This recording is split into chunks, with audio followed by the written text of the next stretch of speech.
Hi hello எல்லாருக்கும் வணக்கம். நீங்கள் பார்த்துட்டு இருக்கிறது ஸ்டோரிஸ் இன் தமிழ் யூடியூப் சேனல். ஜெயலலிதா வாழ்வின் சில கடைசிகள். ஜெயலலிதாவின் கடைசி நாள் 2016 டிசம்பர் 5 என வரலாற்றில் பதிவாகிவிட்டது.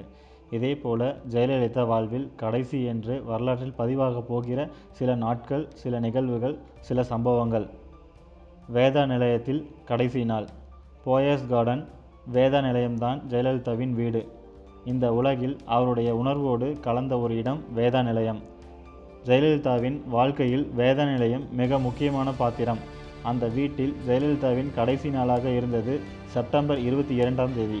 ஜெயலலிதாவின் உயிரை பறித்த உடல்நிலை கோளாறுகள் வெளிப்பட தொடங்கிய அவர் வேதா நிலையத்தில் அன்றுதான் மயங்கி சரிந்தார். அந்த செப்டம்பர் 22 தான் வேதா நிலையத்தில் ஜெயலலிதா கடைசியாக வாழ்ந்த நாள். செயின்ட் ஜார்ஜ் கோட்டை கடைசி நாள். 1989க்கு பிறகு செயின்ட் ஜார்ஜ் கோட்டை தான் ஜெயலலிதாவின் ஒரே குறிக்கோள். அதற்காகவே சிந்தித்தார், அதற்காகவே உழைத்தார், அதற்காகவே வாழ்ந்தார். அந்த கோட்டைக்குள் அவர் சந்தித்த அவமானங்கள் கொடுமையானது. ஆனால் அதே கோட்டையில் அவர் ஈட்டிய பெருமைகள் புகழ் வாய்ந்தவை. ஒரு முறை அல்ல, இருமுறை அல்ல, 6 முறை முதலமைச்சராக அங்கிருந்து ஆட்சி நடத்தினார். சென்னை விமான நிலையம் முதல் சின்னமலை வரையிலான மெட்ரோ ரயில் சேவை, மெட்ரோ ரயில் நிலையங்கள், 200 புதிய அரசு பேருந்துகளை தொடங்கி வைக்க செயின்ட் ஜார்ஜ் கோட்டைக்கு ஜெயலலிதா செப்டம்பர் 21ஆம் தேதி வந்தார். அதுதான் அங்கு அவர் காலடி தடம் பதித்த கடைசி நாள். கடைசியாக சந்தித்த மக்கள்.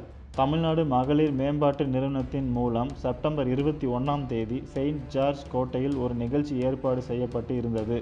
நீலகிரி மாவட்டத்தில் இருக்கும் தேயிலை தோட்ட தொழிற்குழுக்களுக்கு வாகனங்கள் கடனுதவி வழங்கும் நிகழ்ச்சி அது. அதில் ஜெயலலிதாவின் கைகளால் உதவிகளை பெறுவதற்கு நீலகிரியில் இருந்து பெண் தோட்ட தொழிலாளர்கள் சிலர் வந்திருந்தனர். அவர்கள்தான் நடமாடும் ஜெயலலிதாவை கடைசியாக பார்த்த பொதுஜனங்கள். கடைசி அர்ப்பணிப்பு புத்தகங்கள். அதிமுக பொதுச் செயலாளர் ஜெயலலிதாவாக அவர் இந்த உலகத்திற்கு கடைசியாக புத்தகங்களை அர்ப்பணித்துள்ளார். புரட்சி தலைவி அம்மா பெஸ்ட் சேரிட்டபிள் ட்ரஸ்ட், நமது எம்ஜிஆர் பெஸ்ட் சேரிட்டபிள் ட்ரஸ்ட் மூலமாக 10ஆம் வகுப்பு மற்றும் MBBS மருத்துவ படிப்பிற்கான புத்தகங்களை அரசு மருத்துவ கல்லூரி நூலகங்களின் பயன்பாட்டிற்காக வழங்கினார். மக்கள் நல்வாழ்வுத்துறை மற்றும் குடும்ப நலத்துறை செயலாளர் டாக்டர் ராதாகிருஷ்ணன் அதை பெற்றுக்கொண்டார். செப்டம்பர் 21ஆம் தேதி இது நடந்தது. கடைசி மரியாதை பகுத்தறிவு சூரியனுக்கு. முதலமைச்சர் ஜெயலலிதா கடைசியாக மலர் தூவி அஞ்சலி செலுத்தியது தந்தை பெரியாரின் திருவுருவ படத்திற்கு தான். கடந்த செப்டம்பர் 17ஆம் தேதி பெரியாரின் 138வது பிறந்த நாள். அதையொட்டி ஜெயலலிதா இந்த மரியாதையை செலுத்தினார். இதுதான் ஜெயலலிதா கடைசியாக செய்த மரியாதை.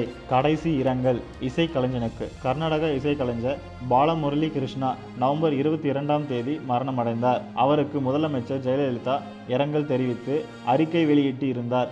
இதுதான் ஜெயலலிதாவின் பெயரில் வெளியான கடைசி இரங்கல் அறிக்கை. கடைசி குடைச்சல் சசிகலா புஷ்பா. இந்திய அரசியலில் தனது தனிப்பட்ட வாழ்வில் என இரண்டிலும் ஜெயலலிதா சந்தித்த எதிரிகள் யாரும் சாதாரணமானவர்கள் அல்ல.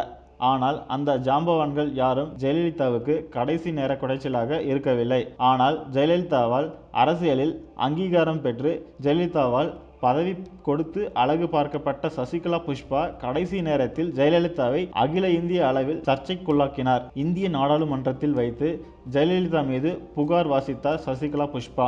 கடைசி கைநாட்டா கையெழுத்தா. திருச்சி, தஞ்சை, அரவக்குறிச்சி தொகுதிகளுக்கு நவம்பர் 19ஆம் தேதி இடைத்தேர்தல் நடைபெற்றது. அதில் போட்டியிடும் வேட்பாளர்களின் B-ஃபார்மில் அதிமுக பொதுச் செயலாளர் என்ற முறையில் ஜெயலலிதா கையெழுத்து போட வேண்டும். ஆனால் அதில் ஜெயலலிதா கைநாட்டு வைத்திருந்தார். அதுதான் அவர் வாழ்நாளில் முதலும் கடைசியுமாக வைத்த கைநாட்டாக இருக்கும். ஆனால் அதன் பிறகு நவம்பர் 19ஆம் தேதி நடைபெற்ற இடைத்தேர்தலில் அதிமுக வேட்பாளர்கள் வெற்றி பெற்றனர். அவர்களை வெற்றி பெற்ற வைத்ததற்கு நன்றி தெரிவித்து நவம்பர் 22ஆம் தேதி ஜெயலலிதாவின் பெயரில் அறிக்கை வெளியாகி இருந்தது.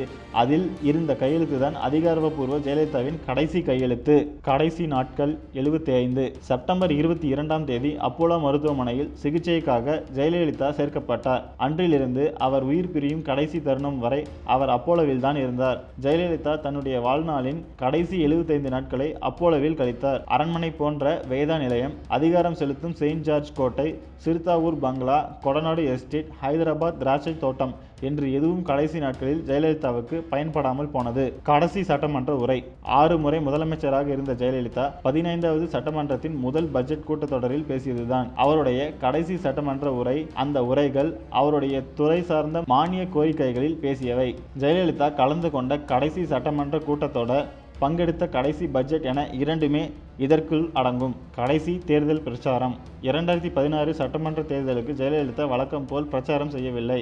சென்னை, மதுரை, நெல்லை, கோவை, ஈரோடு என்று தேர்ந்தெடுத்து ஊர்களில் மட்டும் பிரச்சாரம் செய்தார். அதுவும் அவர் பொதுக்கூட்டம் போட்டு அதையே தேர்தல் பிரச்சாரம் ஆக்கினார்.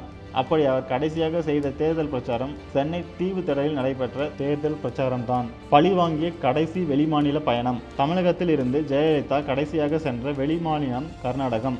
பெங்களூரு சிறப்பு நீதிமன்றத்தில் சொத்து குவிப்பு வழக்கின் தீர்ப்பை பெறுவதற்காக 2014 செப்டம்பர் 27 அங்கு சென்றார். ஆனால் 20 வருடமாக இழுத்தடிக்கப்பட்ட அந்த வழக்கின் தீர்ப்பு ஜெயலலிதாவை பழிவாங்கியது. குற்றவாளி என்று தீர்ப்பு வந்ததால் பரப்பன அக்ரஹார சிறையில் 22 நாட்களை கழிக்க வேண்டியதானது. கடைசி வழக்கு. ஜெயலலிதாவின் வாழ்வில் 20 ஆண்டுகள் அவரை கொஞ்சம் கொஞ்சமாக கொன்று கொண்டிருந்த வழக்கு சொத்து குவிப்பு வழக்கு. அவர் 1996 ஆண்டு சிறையில் இருக்கும்போது தொடரப்பட்டு 2014 ஆண்டு ஜெயலலிதாவை சிறைக்கு அனுப்பிய வழக்கு. ஜெயலலிதா இறந்துவிட்டார். ஆனால் அவர் சந்தித்த அந்த கடைசி வழக்கு இன்னும் உயிரோடு தான் இருக்கிறது.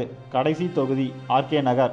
ஜெயலலிதா பர்கூர், ஆண்டிப்பட்டி, ஸ்ரீரங்கம் என்று பல தொகுதிகளிலும் போட்டியிட்டுள்ளார். ஆனால் சொத்து குவிப்பு வழக்கில் தண்டனை பெற்று விடுதலையான பிறகு அவர் போட்டியிட்ட தொகுதி RK நகர்.